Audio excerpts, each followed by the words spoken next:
So we're doing this wheel seal on this Dodge 2500, and this customer had already done it once before.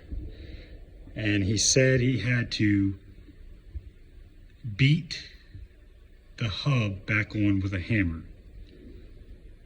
And of course now it's leaking again, but he couldn't figure out why. He said he tried putting it on 100 different times, didn't really understand why it wouldn't go back on, but he got it back on there and has been driving it for who knows how long.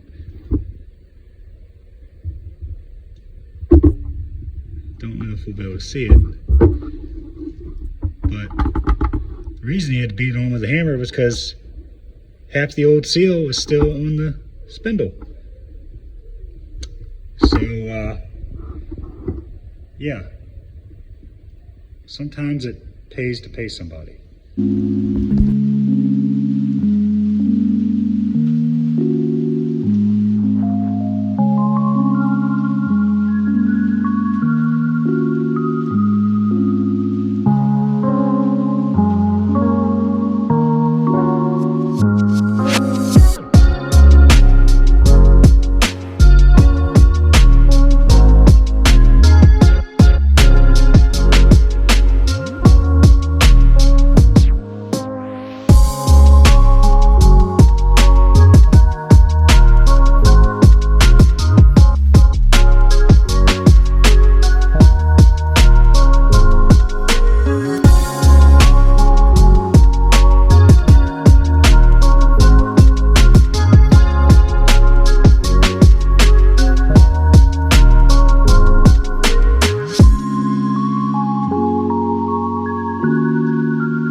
So here's what happened with this wheel seal job.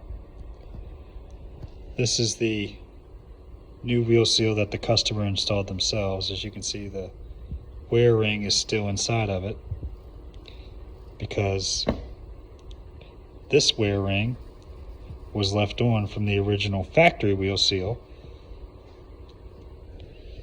and he used a hammer to get the hub back on. So the new wheel seal was on the spindle like this.